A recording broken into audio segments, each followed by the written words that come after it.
Todo eso fue lo que le sucedió a BTR años atrás, en la pandemia, exacto.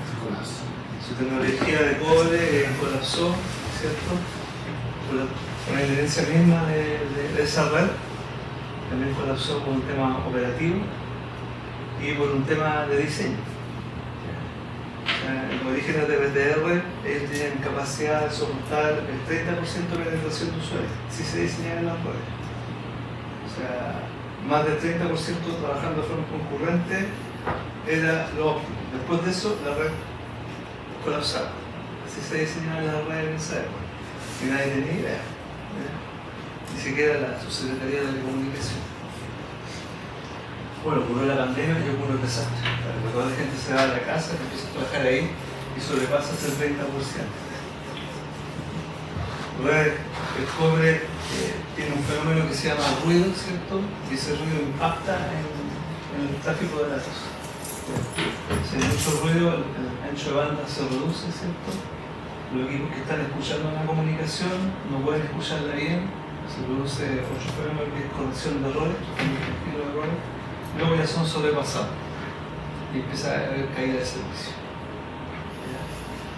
Entonces ahí la fibra óptica se transforma en una solución fantástica, ¿ya? Porque a ellos no les afecta el ruido eléctrico, ¿ya? El ruido térmico. El ruido está en todas partes, ¿ya? De hecho, el sol no envía ruido. Si yo tuviera un instrumento y midiera la radiación de fondo, vería el impacto del sol en esta misma sala. O sea, que estamos protegidos en la casa y de repente el Wi-Fi no está funcionando bien, porque está siendo interferido. ¿Ya? Sobre todo un Wi-Fi antiguo, no está más protegido, porque el antiguo de repente encendían el microondas y se caía el Wi-Fi. No hay interferencia, era un ruido ahí que está. Entonces la fibra óptica nace como un buen medio de comunicación para ese tema, del ruido. ¿Ya? El ruido es tan bajo que permite anchos de banda gigantescos. Y a medida que yo voy mejorando la tecnología de comunicación, puedo aumentar el ancho de banda hasta valores increíbles. Cuando parte la fibra óptica hace mucho tiempo, en el inicio de la tecnología de comunicaciones digitales,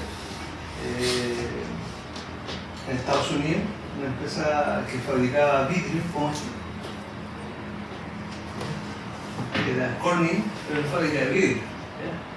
Ahí los científicos, también por el lado de los científicos japoneses, empiezan a ver la posibilidad de enviar información por el vidrio, ¿ya? Como medio de comunicación. ¿Ya?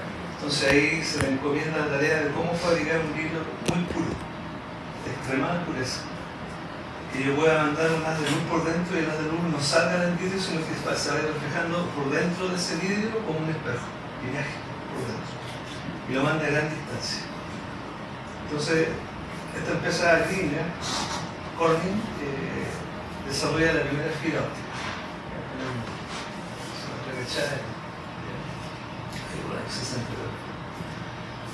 Y fabrica una fibra que hoy día se está usando muy poco, que son las fibras multimodo, ¿ya? Donde tú mandas un haz de luz dentro de la fibra, pero la luz viaja por distintos caminos dentro de la fibra, no viaja por un puro camino. Entonces, si yo me meto a un túnel y viajo por distintos caminos dentro de un túnel, eso me va a generar un retardo, me voy a demorar, ¿cierto? Y hay partes del túnel que están imperfectas y otras están más buenas, ¿cierto? Entonces las partes imperfectas voy a tener tropiezos y caídas. Ahí ocurre exactamente lo mismo. O sea, la fibra multimodo es más lenta a transmitir y por sus imperfecciones de tecnología soporta menos ancho de banda. O sea, puede llegar hasta cierto nivel de transmisión de datos. Y ahí deciden purificar más la fibra, ¿cierto? Y generar un camino más óptimo.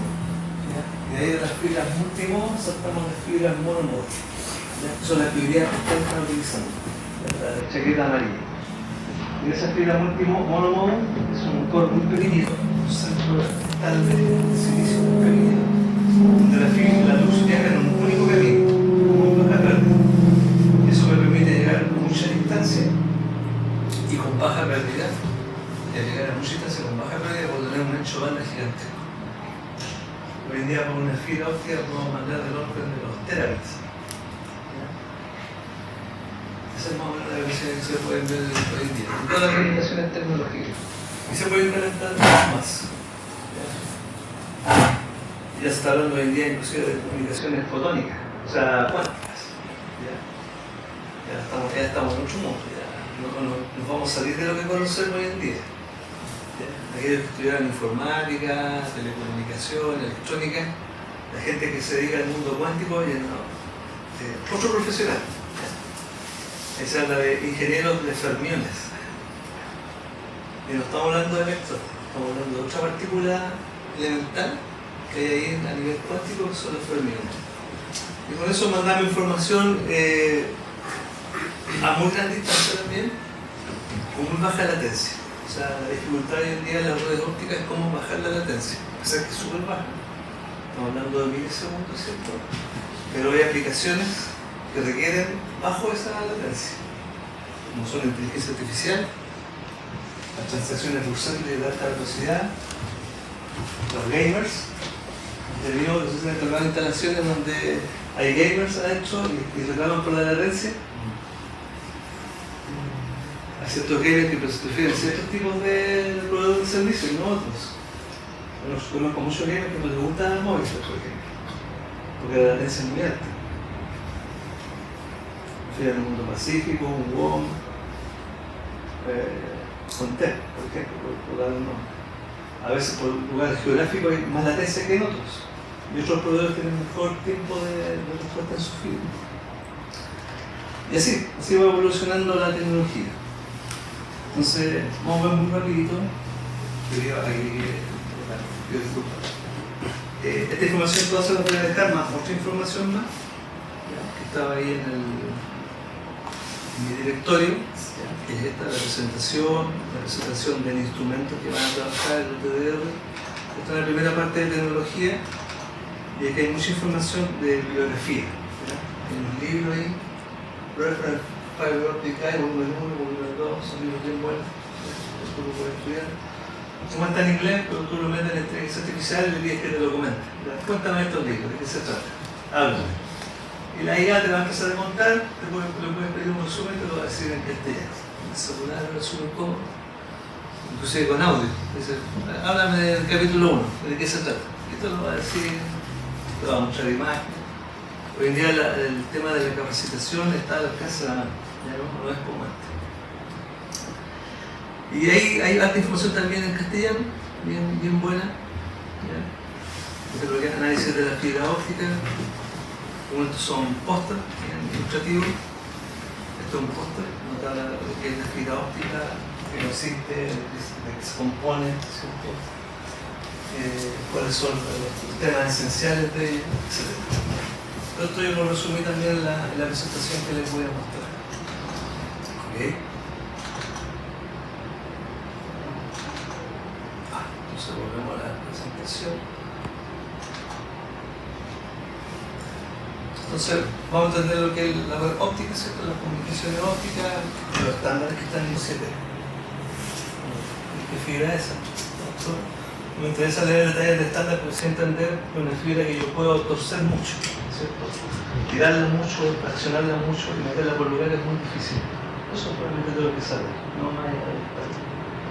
Si algún día me piden diseñar una red, también voy a entender qué significa usar esa fibra, voy a entender que ese estándar define esa fibra.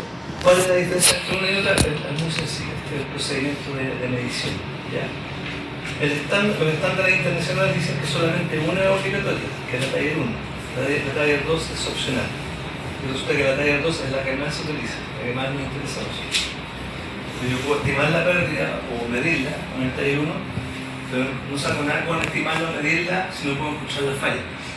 Entonces el taller 2, que utiliza el UTDR, me permite ubicar el punto de falla que está causando la pérdida, ¿cierto? Adicional en esa red óptica. Una pérdida que de repente apareció. Si tenía un budget de 20 dB y de repente aparecen 27 dB, y yo sé que mi equipo de comunicaciones no va a funcionar bien, tengo que ir a encontrar dónde están esos dB de más. Entonces ahí yo utilizo los UTDR para encontrar en qué punto de la falla de la red aumentaron esos dB. Eso es lo que hace el UTDR. Bueno, también los errores comunes de las redes, ¿cierto? Y cómo interpretarlo. Vamos a ver bien rapidito esta parte de taller 1. Ya, están los estándares, solamente los mencionan bien varios. ¿Ya? Está el mundo americano y el mundo europeo. Chile se mueve más en el mundo europeo, ¿ya? En la IQT. Pero eso es en telecomunicaciones. Por lo tanto, cuando conversan con gente de informática, ellos ven más el estándar americano. La ANSI, la TIA. ¿Ya? Realmente en su forma de pensar ellos trabajan más con estándares americanos más que europeos. Entonces ahí hay que tener claridad respecto a eso. De hecho también la gente de ahí habla mucho de la TIA por el tema del cobre, del cableado estructurado. Hay muchos TI que recién ahora están asumiendo la fibra con más habitualidad, ¿cierto? Entonces ellos siempre hablan de TIA, ¿ya? Que es por el lado americano. No conocen mucho de IQT, pero nombra IQT y como lo irían pensando, cuando nombra la TIA ya se sienten cómodos, se sienten bien. ¿Ya? Las mediciones son las mismas, no más que los nombres de los estándares claros. Entonces, un día toca trabajar con un informático, un corporativo, una empresa, un banco, por ejemplo. Es decir, es lo mismo, no más que son estándares distintos. Pero las certificaciones son las mismas. Medidas de pérdida de inserción, para determinar la pérdida de la fibra, y después localizar la falla. Y ahí utilizo un TEDA, ahí dos. Ahí están los dos tipos de fibra, monomodo y multimodo. ¿Ya? La multimodo fue la primera, tenía un core muy grande, la luz viajaba por múltiples caminos, tenía mucha pérdida.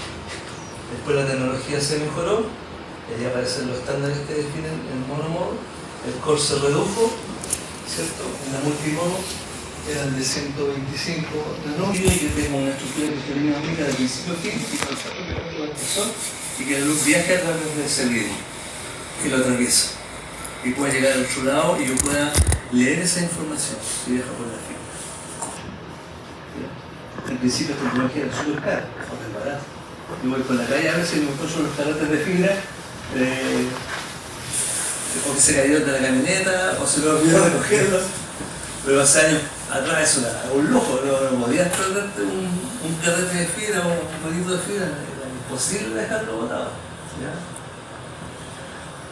¿Cómo cuantificamos esta fibra? O sea, ¿cómo sabemos qué tan buena, qué tan mala está? Con dos magnitudes. Y aquí va a ser la diferencia entre medidas de pérdidas de inserción y reflectometría. La fibra la medimos en dB, esa es la unidad de medida, los decibeles o decibelios. ¿Ya? El decibelio es una medida adimensional. ¿Ya? O sea, no es como el segundo, no es como el metro, no es como la temperatura, no tiene unidad de medida. ¿Ya? Es una unidad adimensional. Porque en su fórmula, cuando se calcula, se cancelan las magnitudes de medida originales. Esto suena medio raro, pero aquí después lo vamos a ver en la fórmula matemática. ¿Ya? ¿Y por qué se utilizan decibeles? Porque las escalas son muy grandes. ¿Ya? O sea, tengo un vano de 4 kilómetros, un simple rollo, pero yo uno muchos rollos, ¿cierto? Y voy a tener una fibra súper larga, grandota, 150 kilómetros, 200 kilómetros. Si va por el mar, cuando las dos extremidades que entra al mar, sale del mar y vuelve a la tierra, son vanos de 400 kilómetros de fibra. Entonces, si yo quiero medir esa pérdida, va a tener una representación logarítmica, no es lineal. ¿Ya? Tiene un comportamiento logarítmico. O sea, pequeños cambios generan un gran impacto. O sea, no es una escala lineal, sino que se dispara hacia arriba rápidamente la pérdida. ¿Ya? Entonces, por eso utilizamos la magnitud de dB. El dB te permite graficar en un plano o en una pantalla un cambio exponencial, muy rápido, en el comportamiento de un sistema cualquiera. ¿Ya? De hecho, el dB se utiliza en muchas tecnologías, por ejemplo, en radio, telecomunicación, astronomía. Esta magnitud se utiliza en distintas tecnologías y en fibra óptica, porque no tiene un comportamiento lineal la pérdida. Entonces, básicamente, tenemos el dB y el dBm. ¿Qué es lo que es el dBm? Es una medida absoluta de potencia. ¿Ya? Esta es la medida que me entrega un power meter. Cuando yo voy con un power meter a medir en un punto determinado, sin saber lo que hay, nadie me ha explicado lo que hay, me piden, oye, anda a medir allá la potencia. Con un power meter, yo tengo claro que voy a medir el nivel de energía en un punto particular de una red. Por tanto, el reporte que yo deba entregar a la persona que me lo está pidiendo debe estar en dBm, no en dB. A pesar que el PowerMeter yo puedo seleccionar en su configuración si la medida me la entrega en dB o en dBm. Cuando alguien me pide medir el nivel de energía en un punto particular de una red, por estándar yo debo entregar ese valor en dBm. Yo voy con un PowerMeter y le entrego y queda documentado. Ese es el nivel de energía en ese punto, de la luz que está llegando ahí. Si la fibra no está iluminada, obviamente el PowerMeter no va a medir nada. ¿Ya? Se sobreentiende que tiene que estar iluminada para yo poder medir la energía en ese punto. Si es una fibra nueva, tengo que iluminar. O sea, tengo que usar una fuente láser en el otro extremo de la red, iluminar la fibra y ir a medir con el PowerMeter. Igual tengo que medir dBm. ¿Ya? ¿Por qué en dBm? Porque en ese momento estoy midiendo el nivel de energía en un punto específico de la red y es una medida absoluta. ¿Ya? Esa medida está referenciada, porque ese equipo requiere calibración. ¿Ya? Requiere una calibración cada cierto tiempo, porque el fabricante te dice cada cuánto tiempo debe ser calibrado. ¿Por qué? Porque es un equipo que se utiliza para una certificación que se llama certificación Tier 1, medida de pérdida de inserción. ¿Ya? Y generalmente la referencia es la que mencioné ahí, que dice que 1 miliwatt equivale a 0 dBm. ¿Ya? Esa es su referencia. Cuando el instrumento te mide 0 dBm en su pantalla, no significa que no hay energía, sino que estamos en presencia de 1 miliwatt de potencia óptica. ¿Ya?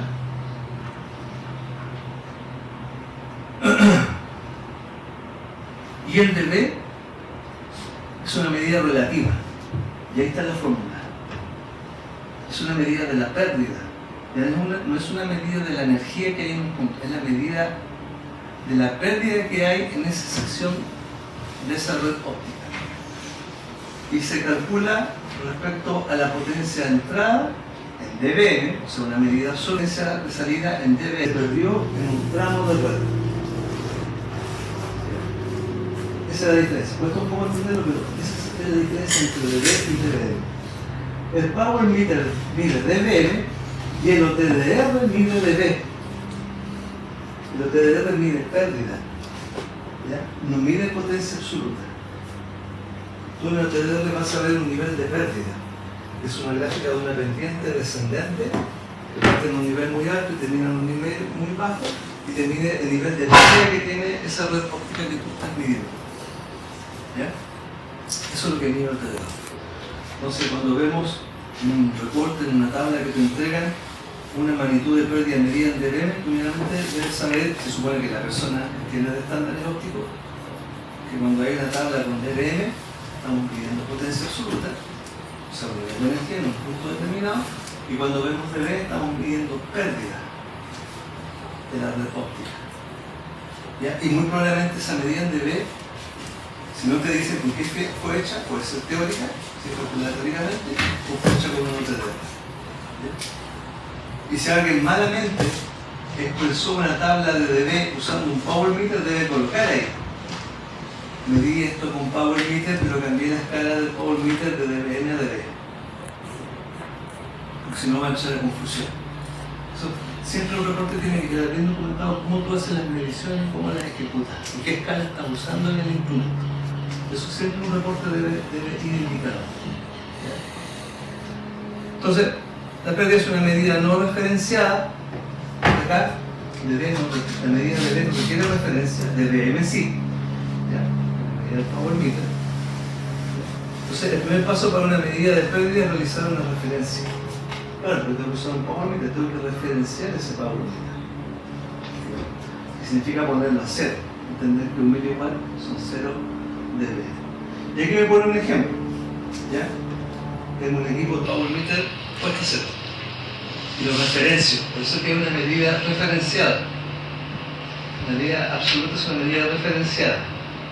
A 1 miliwatt. Lo pongo a 0, yo sé que estoy saliendo con 0 dB, y luego me voy al otro extremo de la red, cerca del cliente, a la entrada de la ONT. Y ahí, habiendo referenciado el PowerMeter primero a 0, me lo llevo acá y mido y me va a entregar un valor en dB. Y ese valor lo meto en la fórmula. Entonces potencia de entrada 0, ¿cierto? ¿El que está saliendo ya? 0. Menos la potencia de salida. Menos 0.5. Si hago la ecuación, menos es más. Entonces 0 más 7,5 dBm me da una medida de pérdida en dB de 7,5. La pérdida de esta red es 7,5 dB. Medida no referencial. De ahí yo tengo que ir a mirar el ASBIS, ¿cierto? Para la ingeniería, o ir con un medidor de dB, en este caso es el OTDR, y verificar si esa pérdida es real. Y me muevo por la red con el OTDR midiendo y veo claramente que en el primer tramo tengo 2 dB más 0.5 de una unión física, 2,5 más 5, 7,5 dB, el que me dio la forma de pérdida. Esa es la medida de pérdida. Y ese valor de 7,5 dB, no dBm, 7,5 dB, yo tengo que verlo en la traza de los DDR. ¿Ya? Y es la que también me dio el power meter. Entonces tener bien claro, dBm me entrega un power meter, dB me entrega un DDR. Esa es la diferencia. Más sencillo, y no complicarlo mucho. ¿Tengo dudas? Toma nota de la fórmula, cómo se calcula. ¿Ya? Entonces, si un cálculo teórico estuviera bien hecho, el fabricante fue bien escogido, ¿cierto? El instalador hizo bien la pega, se siguió los estándares de instalación, los procedimientos de instalación, de diseño e ingeniería, probablemente ni siquiera tendría que usar power meter ni OTDR. Basta con que yo haga un buen diseño de ingeniería, una buena instalación y hago todo el cálculo teórico. Y yo sé inmediatamente hasta dónde yo puedo llegar en una red para saber si este equipo puede leer la potencia óptica que necesita para funcionar. Porque el fabricante acá te dice cuánto él puede leer el sensor óptico, su receptor. Dice cuánto potencia él mínima puede recibir para funcionar.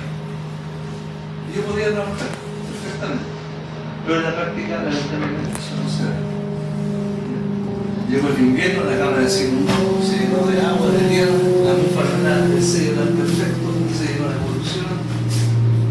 En la calle la CTO tampoco se va, se llenó de tierra, de la silicona en la goma de los neumáticos, los conectores se pusieron negros. Si la mufa de hecho estaba en una cámara que siempre estuvo llena de hongo, manchar hongo adentro de los conectores.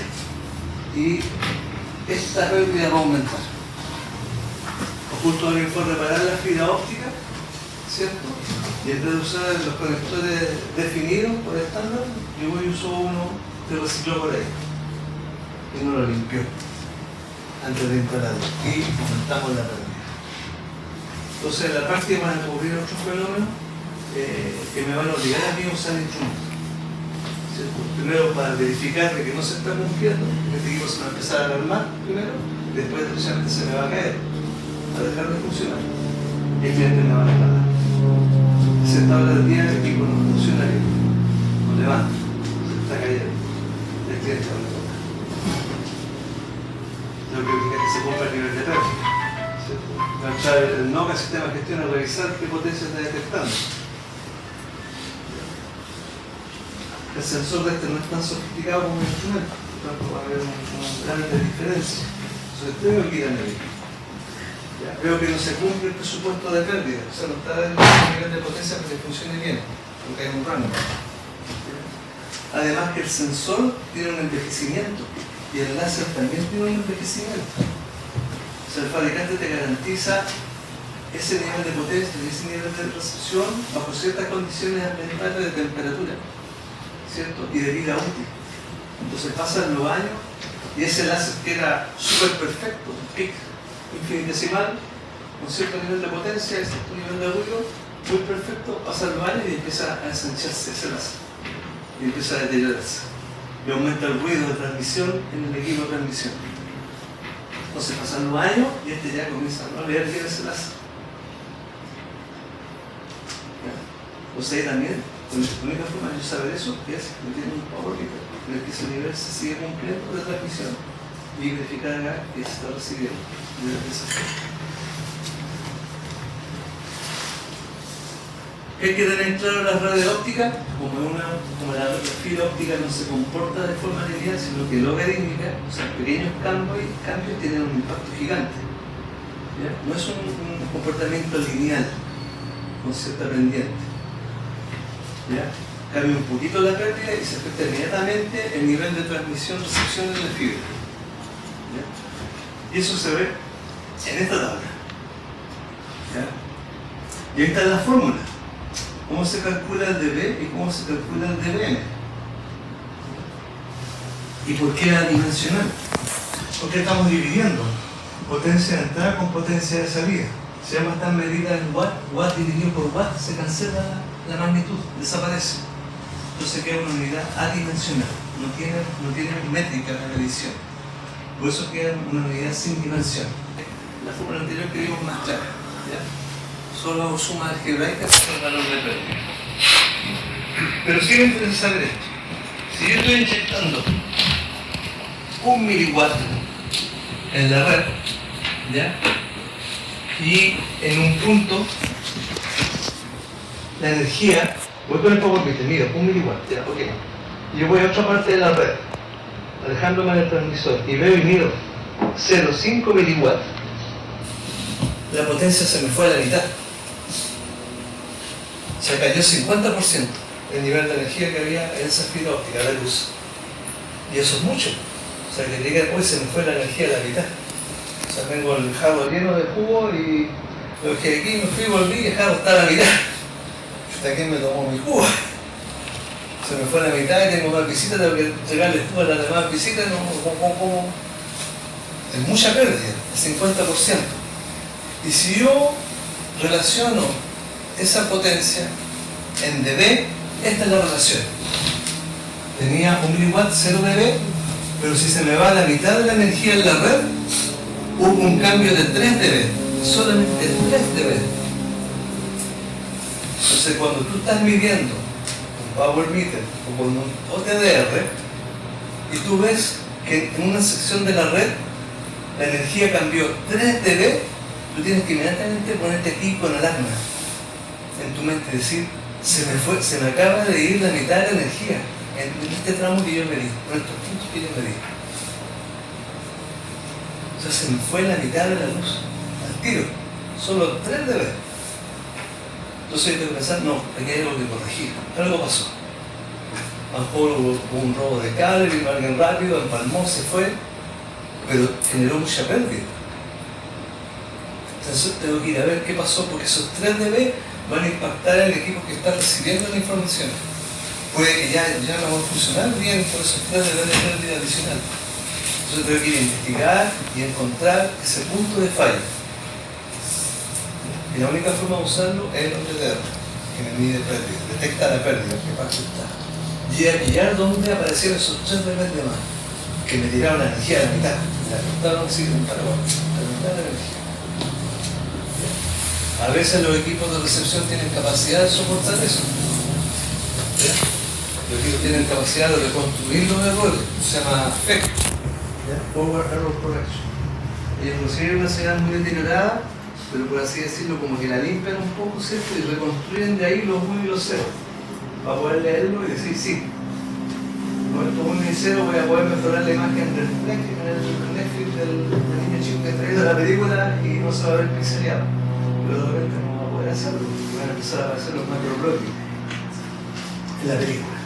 ¿Ya? O el LOL va a tener mucho retardo, o freezing, porque no puede leer bien la información, producto que se dé una pérdida adicional. Y si tengo una pérdida de 0,1 miliwatt, son 10 dBm que se me fueron. De 3 dB a la mitad, y aquí llegamos más. O sea, si le sumo 3 más, es una mitad más. Son 6, 7, 8, 9, o sea, 3 veces más 3 dB. Esta es una energía muy bajita, 0,1 miliwatt. Son 10 dBm de pérdida. ¿Qué tiene 10 dBm hoy en día en nuestra red de pérdida tan grande? ¿Una red óptica? ¿Qué es lo que más genera pérdida en una red óptica FTTX, por ejemplo? ¿Qué elementos generan tanta pérdida como 10 dB? Un espalda, función mala. Una función muy mala, ¿cierto? Una biótica. Pero algo que esté instalado y funcione bien, que tenga mucha pérdida. El splitter. El splitter. ¿Cuánta pérdida tiene un splitter? Dependiendo del calibre del splitter. Depende del tipo de splitter. Sí. Un splitter de 8 divisiones tiene un valor como de 10 dB. O sea, cuando tú instalas un splitter, inmediatamente sabes haciendo mierda, ¿sabes? Literalmente. O sea, le va a llegar una energía súper bajita a la ONT. Cuando te metes un splitter, se pasó la energía y llega muy poquito. Entonces, lo caro de la ONT no es la carcasa ni las antenas bonitas que tenga, es el sensor que tiene adentro, que es capaz de tener esa energía tan bajita y de ahí salieron los 1 y los 0, para que puedan ingresar adentro al mundo eterno. Porque a todo esto, entre la OLT y la ONT no hablan eterno, ¿ya? Ellos hablan un protocolo que se llama GPON, G904 de la ITT. Es un protocolo de comunicación capaz de poder mandar información con mucha pérdida, ¿ya? Y ese protocolo permite comunicar muchas máquinas en un broadcast, en un TDM, ¿cierto? A cada máquina a ONT se le da un instante de tiempo para transmitir y recibir de la red. Es un TDM, ahora te toca a ti, ahora te toca a ti, no, tú no puedes, ahora te toca a ti. Le dan instantes de tiempo a cada ONT para comunicarse con la oficina central, con la OLT. Y ahí están trabajando, ¿ya? Todas muy sincronizadas. Pero trabajan en un ambiente de mucha pérdida. Y aquí tenemos distintos valores referenciales para que ustedes tengan una idea. La potencia absoluta, miliwatt, y en dB, que también es absoluta, pero adimensional por la fórmula. Cuando es dB sabemos al tiro que fue medido por un power meter. Y cuando tenemos dB, sabemos que estamos con un OTDA. Se mide potencia en un punto particular de la red y medimos pérdida acumulada. El 3 dB, que es la medida crítica, 50% de la energía se fue. Si tengo una pérdida de 0.2 dB, se fue 5%. ¿Ya? Una fusión, ¿cierto? 2% de la energía. ¿Sí? Puedo evitar usar empaques mecánicos, evitémoslo, usemos fusionadores, porque sabemos que nos van a generar muy bajitas pérdidas, son un 2%, menos del 2%. Por eso se utiliza tanto la fusionadora, genera baja pérdida.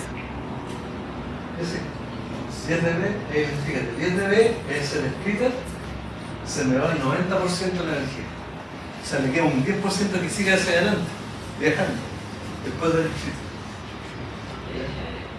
Eso también me va a indicar un detalle importante. Que sabiendo que el splitter pierde tanto, con el OTDR no me conviene medir desde la OLT a la ONT, porque sé que la energía del OTDR se me va a perder. Me conviene usar el OTDR en sentido contrario, desde la casa del abonado hacia la OLT, porque ahí la energía no se pierde tanto. Ella, la misma estructura de la red me indica a mí cómo debo usar el instrumento de la mejor forma para medir mejor. Me conviene usar el OTDR desde el lado del cliente hacia el lado central y no al revés.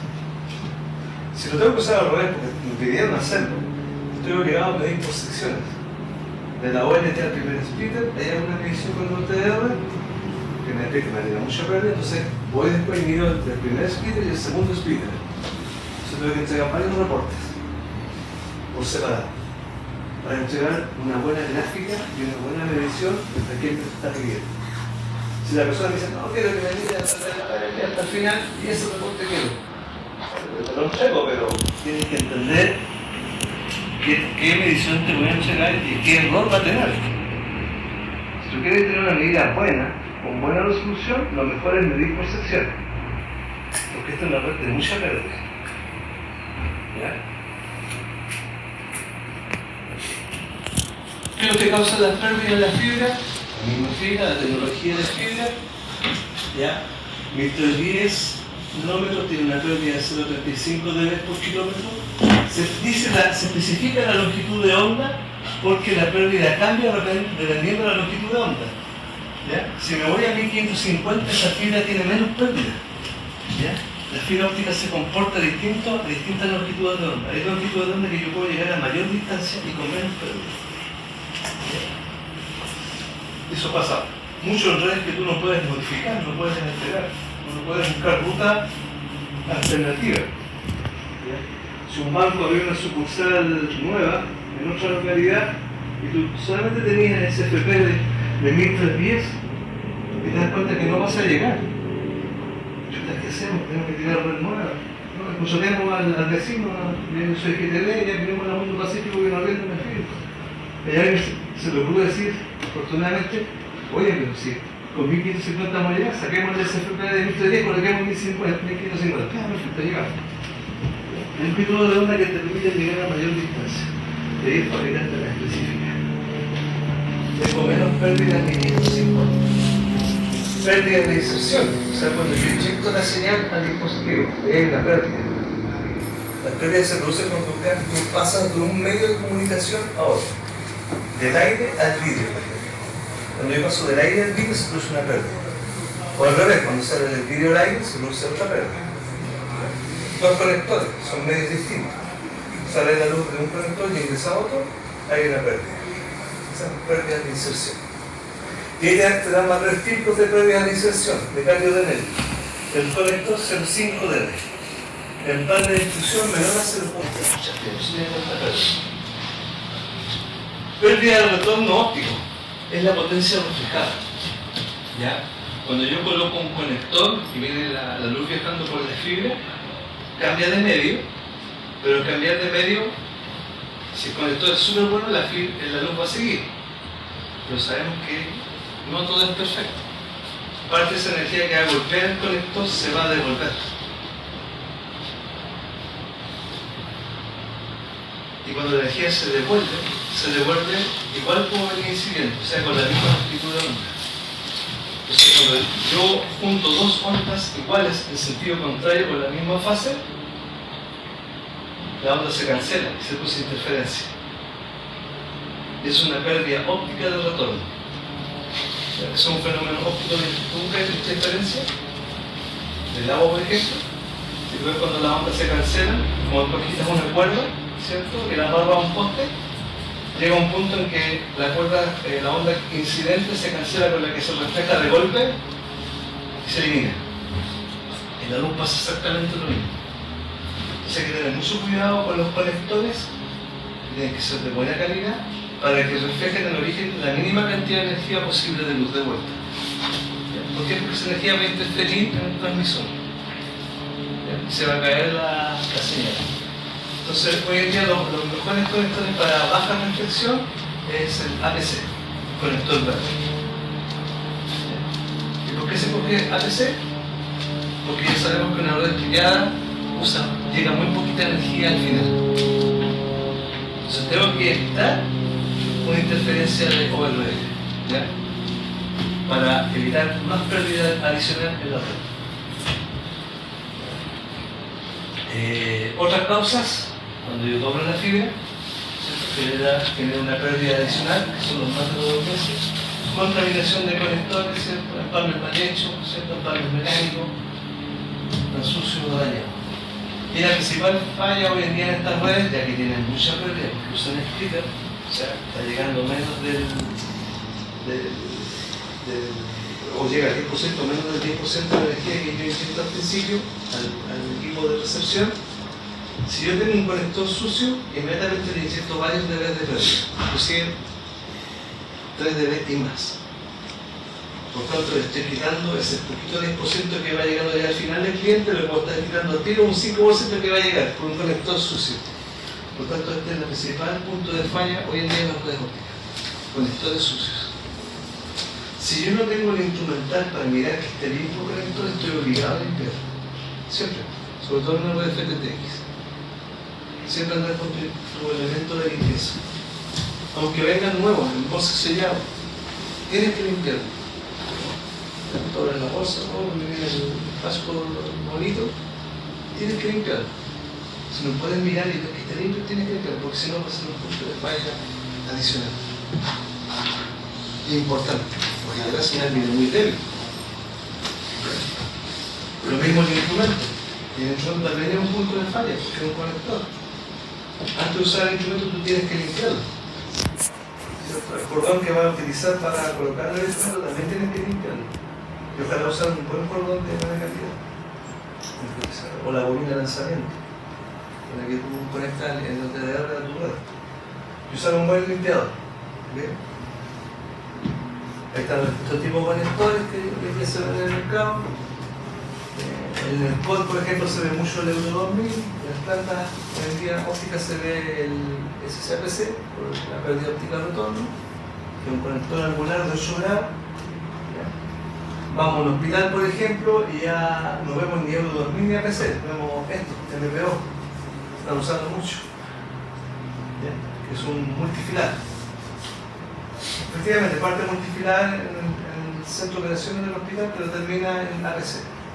Adentro en la sala de los pabellones, en las cámaras, enfermería, etc.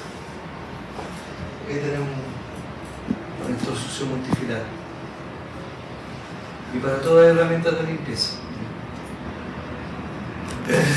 Anteriormente vimos que la fibra tenía pérdidas distintas a distintas longitudes de onda, y para poder determinar eso yo podría hacer este gráfico, donde yo mido la atenuación de la fibra y me voy moviendo la longitud de onda y grafico esa información. Entonces ahí yo tengo curvas de respuesta distintas, a distintas longitudes de onda. Y me voy a encontrar con sorpresa si yo hago esta curva. ¿Ya? A distintas longitudes de onda y mido la pérdida de esa fibra óptica. O sea, compro una bobina nueva de fibra, ¿cierto? Le inyecto una longitud de onda con una fuente láser calibrada, ¿cierto? Y mido con un power liter al otro lado de la pérdida, esa longitud de onda. Cambio la longitud de onda en la misma bobina y me doy cuenta que la pérdida cambia. Y eso yo lo empiezo a graficar. Y de repente me voy a dar cuenta que hay puntos donde tiene mucha pérdida. ¿Ya? O sea, venía con una pérdida decreciendo desde los 800 nanómetros y de repente la pérdida subió. Después avanzo, aumento la longitud de onda y sigue bajando la pérdida y de repente vuelve a subir. ¿Qué tal? Bueno, en esos puntos donde sube, curiosamente, es un defecto de fabricación normal dentro de la fibra. A pesar que estas fibras son un cristal súper puro, que yo las fabrico con una tecnología súper sofisticada, japonesa, ¿sí? En origen, es un cristal único, de principio a fin. En esas salas blancas donde está fundiendo este cristal, ¿ya? Que es más limpio que en un hospital, que todos andan con trajes blancos como los que andan en los colegios, pero no tirando bien, sino que cuidando que el vidrio sea perfecto. Está todo limpio, ni una partícula de polvo. A pesar de eso hay humedad corporal, humedad ambiente, que inclusive se suele regular con sistemas de acondicionamiento de aire, igual hay humedad. Y esa humedad ingresa a la fibra y genera estos piques, que se llaman iones de agua. ¿Ya? Y esa impureza que está dentro de la fibra aumenta la pérdida. Y cada longitud de onda va a tener una respuesta de pérdida en dB por kilómetro distinto. Por eso en 1550 la fibra se comporta mejor. ¿Ya? En 1310 evidencia más pérdida. ¿Ya? Eso, que uno lo podría ver como una desventaja, también es bueno. ¿Ya? Y después vamos a ver por qué es bueno. ¿Ya? Tener pérdidas distintas, ¿ya? A distintas longitudes de onda, me ayudar para diagnosticar mejor los eventos en una red. Esto te registran entre longitudes de onda. ¿Ya? Entonces ahí se definen las bandas de transmisión. Haciendo esta gráfica, o sea, un operador grande profesional como Entel debiera hacer esta gráfica o pedirle al fabricante la fibra que se la entregue. ¿Por qué? Porque así él va a determinar en qué longitud de onda va a trabajar su fibra, la que está comprando. Él va a saber que en cierta longitud de onda puede transmitir, en otra puede recibir mejor, etc. ¿Ya? Entonces ellos van a decir, ya, en 850 vamos a trabajar en las sucursales que están en el centro de Santiago, entre los bancos. Todo multimodo. pero me salgo entre Santiago y Rancagua todo monomodo, y en esas longitudes de onda. Quiero unir solamente oficinas centrales, no clientes, o sea, core de red. Lo vamos a mover a longitudes con menores pérdidas. 1550, 1625, sea lo por decirlo. Son bandas que tienen menos pérdidas, y que después se disparan. Pero por aquí estamos con la menor pérdida más o menos. Estas longitudes de ondas que se utilizan, bueno, se definen ventanas de transmisión. Primera ventana, ahí está, multimodo. Segunda ventana, multimodo y monomodo, 1310, 1300, 1310. Tercera ventana, 1550. Otra longitud importante, para allá, y ahí se utiliza para PON, por ejemplo, el canal descendente, 1490, bandas de supervisión y servicio, etc. Dependiendo de la aplicación y la longitud de onda que voy a utilizar.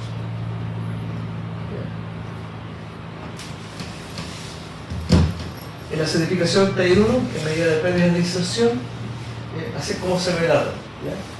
Entonces, la gente que viene de TI te va a preguntar, bueno, ¿va a ser una certificación permanent link o channel? Así te preguntan. Y me queda decir, perdón, ¿qué me está hablando?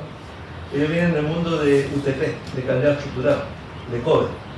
Entonces, en la certificación link, Taller 1 link, es entre los ODF.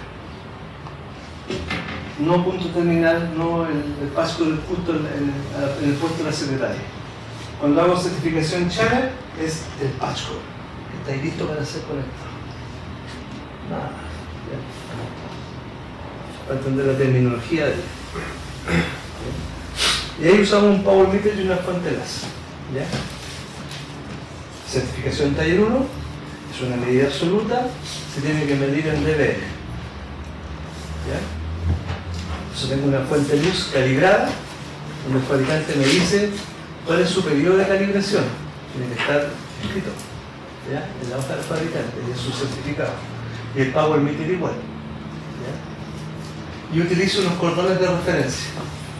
Es que realmente el fabricante los suministra, o si no los suministró, yo busco el mejor cordón de referencia que yo pueda tener, el mejor fabricante. Porque tengo que garantizar que tiene la menor pérdida y que si yo lo doblo, lo manipulo, se va a mantener más o menos igual. Y eso va a ser siempre, va a estar siempre en mi bolso, en el bolso del instrumento. Esos son los test reference core, patchcore de core. Y hay de distintas marcas, modelos, ¿cierto? Unos 100% manuales, otros automáticos, se reconocen entre sí. Si yo necesito una longitud de onda, el power meter inmediatamente sabe qué longitud de onda es. Si yo la cambio, el power meter solo se cambia. Hay distintas funciones. ¿Ya? Si inyecto un tono, yo puedo inyectar un tono con la fuente láser, un tono modulado ahí, en cierta frecuencia, el power meter sabe. Y puedo usar incluso como un detector. Nosotros tenemos uno de F grande, por ejemplo, en un hospital, y ando con mi compañero que anda recorriendo todas las habitaciones del hospital y digo, acabo de inyectar en los lentes un tono de 270 Hz. Y él va con el power meter y empieza a buscar los 270 Hz. Aquí está, ya listo, este es el punto, ¿no? Y esa es la certificación.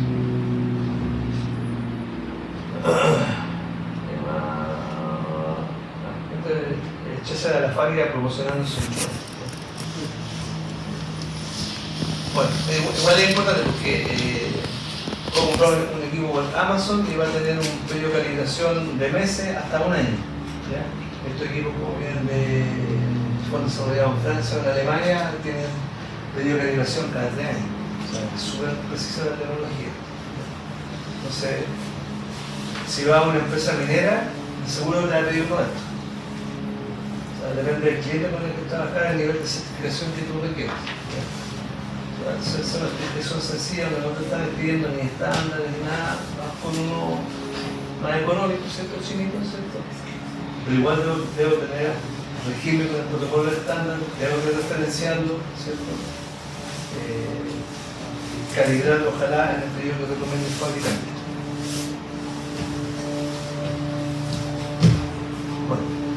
Si yo voy con el medidor de pérdida de inserción, ¿cierto? Y mido una red y determino un nivel de pérdida en los documentos, ese valor yo lo contrasto con el diseño. Obviamente existe un error instrumental, ¿ya? Que puede ser la calidad del instrumento, ¿cierto? El uso, cómo se está usando el instrumento, ¿cierto? La temperatura ambiente también va a afectar a la medida del instrumento, ¿ya? O sea, las condiciones de operación van a afectar. Entonces hay un gap, ¿cierto? Sabemos que el 3 dB es mucho, por lo tanto tiene que ser menos de 3 dB ese gap. Digamos un nivel de difusión óptica. O sea, si me di una medición de pérdida de 7 dB, como en el ejemplo anterior, pero fue de 7.1, ya, ok. O sea, miro un instrumento, me da 7.1 y el diseño de ingeniería me dice que tiene que ser 7, yo puedo decir sí, esta red fue certificada. Si ese es mi parámetro de calidad, hay que tener súper claro. Si ese es mi estándar de error instrumental, estamos bien. Pero si el mandante, o sea, medio de la red dice que no, que tiene que ser más exigente, me va a obligar a hacer una revisión de esa red. No puedo darla por aceptada. Todo depende de lo que a ti te digan que es la menor pérdida aceptable. O pasa o no pasa, ¿verdad? En función del estándar. O el que tú hayas definido, ¿ya? Lo que tú aceptes o rechaces. Entonces, aquí están los pasos, revisamos el instrumento, que esté limpio, los videos inspeccionamos, si no puedo revisar el conector con un microscopio, estoy obligado a limpiarlo, los pasos de referencia también, revisar que estén en buen estado. Coloco la fuente láser con el power meter, pongo a cero el power meter, 0 dB, y ahí me voy a medir. Este es el diagrama de flujo de la video inspección. Si no puedo video inspeccionar, tengo que limpiar. Si lo reviso, si está sucio, tengo que limpiar, volver a video inspeccionar, porque a veces la primera limpieza no queda buena. Eso te lo da la experiencia, también por el tipo de impureza. Entonces, hay ciertos tipos de impureza que te obligan a limpiarlo, ¿ves? Como se usan en one click, rotar en one click. Hacen clic, lo rotan, vuelven a limpiar. Lo rotan, vuelven a limpiar. Ustedes ya tienen experiencia, saben que ese nivel de impureza, en ese lugar donde ustedes generalmente trabajan, saben que con un único clic no se va a salir. Tienen que aplicar más de uno. ¿Ya? O cambiar de limpiador. ¿Ya? Lo importante siempre es terminar la última limpieza que se hace. O sea, pueden usar superpolisopropil, aire, limpiador del seco, cambiar de limpiador y garantizar que esté realmente limpio. Baja impureza. Ahí está un ejemplo. Quizás la impureza, entre comillas, más maldita del tema de los conectores, la polución seca, porque cuando colocamos el conector, ¿cierto? Está esta polución seca, esta suerte no está pegada. Cuando yo conecto y desconecto, por electrostática, estas partículas se mueven. Si yo video inspecciono, primero veo que las partículas están en una posición, yo conecto y desconecto, voy a inspeccionar de nuevo y veo que las partículas se movieron. Y es por electrostática, campo electromagnético. Entonces de repente alguna partícula va a caer justo en el core. Y tengo que aumentar la carga. Ese es otro punto del problema. Futuro, si no tengo la precaución de limpiar. Por eso siempre, si no puedo video inspeccionar y limpiar, siempre limpiar. Siempre. De la mejor forma posible, para ese tipo de impureza y para ese tipo de conectores en particular. Bueno, en función que este problema es relevante para los que tienen muchas pérdidas, se saca un estándar del lado americano, que es la IS 61, 300, guión 35, donde se especifica una prueba automatizada para la inspección de conectores. Y está definido ahí en la ANSI. Lo que hace el instrumento es definir zonas concéntricas respecto al core con distintos niveles de impureza permitidos máximos. Esto es todo un análisis estadístico que se hace de qué probabilidad es que esa impureza salte acá. Una impureza particulada. Entonces, yo puedo verlo así, en un videoscopio normal, pero corriendo el software de la IEC, va a indicar que falla con ese conector. Está 100% limpio. Y tengo que limpiarlo hasta tal punto que se me cumplan los niveles que están ahí de particulado o de los niveles de impureza para cada una de las zonas.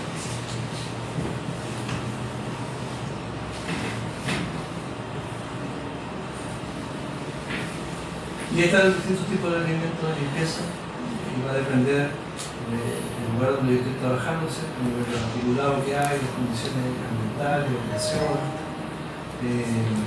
A veces los cables tienen una resina, voy y me tomo el cable y ya contaminé la mano y después comienzo a trabajar sobre la fibra. Entonces, estos procedimientos que a lo mejor vamos a tener que modificar o cambiar para reducir esa fuente de error, la fuente de pérdida que hay en nuestro error. Siempre lo importante al final, siempre terminar con la limpieza en seco. Yo puedo colocar distintos elementos de limpieza, pero el último que yo aplique tiene que ser seco. Es la única recomendación así como restrictiva que te da la empresa que te haga un mantenimiento de fibras. En el caso de los TDR que adquieren ustedes, se puede agregar este reporte al reporte de los TDR. Si tuvieran un microscopio, pueden agregar este reporte junto con el reporte de los TDR. Y da un plus, ¿ya? Algún servicio donde son parecidos. Ahí están distintas formas de referenciar el power meter y la fuente láser, ¿ya? Va a depender si va a probar un conector hembra o un macho, donde tú vas a certificar, o sea, si es un UDF o un PICTAPE, o un paso. Entonces ahí es el conjunto de cordones de referencia que va a tener que utilizar. Y coloca en puesta cero el power meter con su fuente láser. O sea, cada técnico, o sea, después de referenciarlo, cada técnico se tiene que ir con su power meter, su cordón de referencia, y la otra fuente láser con su cordón de referencia, y se van a certificar. Sea hembra o macho. Todas estas formas de referenciar son válidas. ¿Ya? ¿Cómo se dice una buena referencia? Tendría que medir. O sea, si hice una buena referencia, voy a revisar un tramo cortito de multimodo, no puedo tener un valor medido en el power meter superior a 0.1 dB. 0.1 dB en este caso. Depende, a esa fila cortita que estoy revisando. Bueno, está todo el procedimiento paso a paso, ya. Es lo mismo, ¿ya? Sí, esto es importante, siempre queda duda, bueno, ¿qué tengo que declarar yo en un reporte de pérdida de inserción, de power meter y fuente láser? Aquí está el detalle. Identificación clara del enlace probado, nombre y ubicación. Eso es mi planilla S que yo voy a hacer. Valores de pérdidas medidos para cada fibra y longitud de onda. ¿Cierto? Puede que haya más de una longitud de onda que se está usando, como en el caso del PTT. O otro servicio. Límites de pérdida aplicados. Puede que el mismo mandante me dé un límite y si no me lo da, me tengo que tener algún estándar. ¿Cierto? O el estándar que mi organización define. Mi organización define este es el máximo empalme que tú puedes tener, la pérdida en este empalme.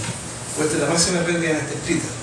O la máxima pérdida en un tramo de fibra de tal distancia, a cierta longitud de onda. Eso yo lo coloco en la tabla.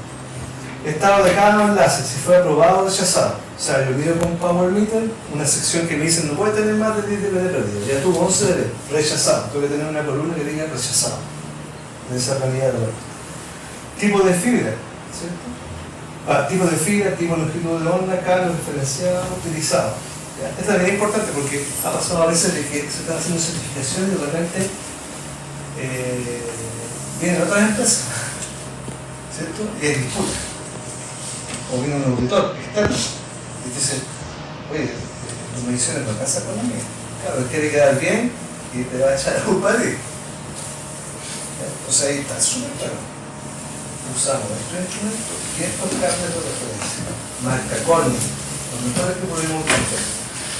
Y los tenemos etiquetados con fecha. O sea, el instrumento está calibrado con fecha y cada cable tiene su etiqueta con fecha y está con nomenclatura traciable. Cada técnico que se lleva un par de kits de certificación lo tenemos auditado. Que en el registro, tal día, tal hora se le hace tal trabajo a la persona con este kit que llevaba estos instrumentos con esta fecha de calibración y estos cordones de referencia. Entonces el auditor va a quedar así. O sea, le demuestra que lo que él está comentando no es válido. Información del equipo utilizado, modelo, número de serie, fabricación, fabricante, fecha y hora de la prueba y nombre del técnico. ¿Ya? Eso es lo que debe llevar tu reporte de pérdida de sensación, de power meeting.